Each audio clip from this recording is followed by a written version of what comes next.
So you wanted to check your Instagram and you suddenly see this.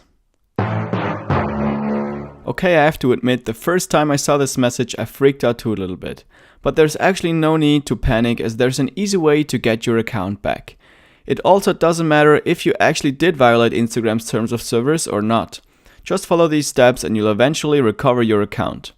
By the way, I've got this method from a guy called Henry Cooper in the MP Social Forum, which is a great resource for growing and marketing on Instagram. I'll leave a link to this forum in the description below this video for you. So here's what you do.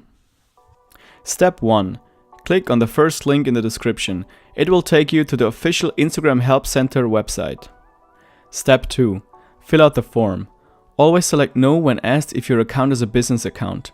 If you select yes, they might ask you to prove that you're the business owner by sending in a utility bill or something similar with the address of the company. So definitely select no here. Under full name, you can type in any name you want. It doesn't have to be a real name. Just remember what name you've put in here, as you'll need it again later. Under Instagram username, type in the username of the Instagram account that you want to recover. Then enter your email address that you currently had active on your Instagram account. It doesn't have to be the original email address that you've used to sign up for Instagram, but make sure you have access to the email that you put in here. For the last field, choose United States. Don't worry if you don't live in the United States. Personally, I live in Switzerland and choosing the United States has always worked for me. Step 3. Check your email. Within a couple of minutes, you'll receive an email looking like this. It basically says that they need to verify that you're the owner of the Instagram account. What they actually want to check is that you're a real person and not a robot. So you'll need to take a selfie holding up a piece of paper with your information on it. Now I know that some of you might be uncomfortable with taking a selfie holding up a piece of paper and sending it to Facebook.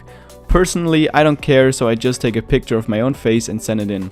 But you don't actually have to do this if you don't want to. You can also just go to a place like Fiverr.com and pay somebody to take the selfie for you. I know many people do it like this and it works just as well. I went on Fiverr to go look for some people that I would send a message to and asked if they could help out with the picture. I've put links to the ones that I've found in the description of this video to save you guys some time. Step 4. Take an empty piece of paper and write by hand the information they ask you for. It should look something like this. The code that they sent you should be on top, the name that you've entered in the form in the middle, and the username on the bottom. Make sure to use a thick pen and write big enough so it's easily readable on the photo. Step 5. Take a photo of yourself holding up the piece of paper. You can either tell somebody else to take that mugshot for you, or you can do it yourself on your phone, your webcam, or your high-end DSLR camera. Personally, I just use my webcam with Photo Booth on my MacBook. It should look something like this. If you use somebody on Fiverr, of course you'll need to tell them to prepare the piece of paper, take the photo and send it to you before you can send it to Facebook. Step 6. Reply to the email you've got from Facebook and attach the photo to this email. Also, there's no need to write them how sad, angry or depressed you might be now that your account got disabled. Just attach the photo to the email and click send. And that's it. Most of the time your account will be reactivated within 24 hours, sometimes even after a couple of minutes. For me, this was the case in about 80% of the time. However, sometimes it took up to 2 weeks for Facebook to reactivate my account. So don't freak out if it takes some time. Sometimes you even need to redo these 6 steps a couple of times until they finally reactivate your account. Persistence is key. Even when you get a message saying that they won't reactivate your account because you have violated Instagram's terms, keep applying until they reactivate it.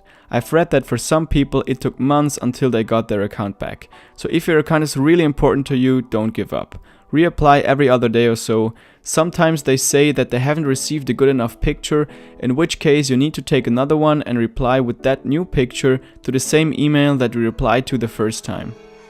So that's all I've got for you today. I wish you the best of luck getting your Instagram account back. And when you do, be so kind and give this video a thumbs up and leave a comment saying that this has worked for you. That way everybody who watches this video in the future will know if this still works. Make sure you subscribe to the channel and I'll talk to you in the next video.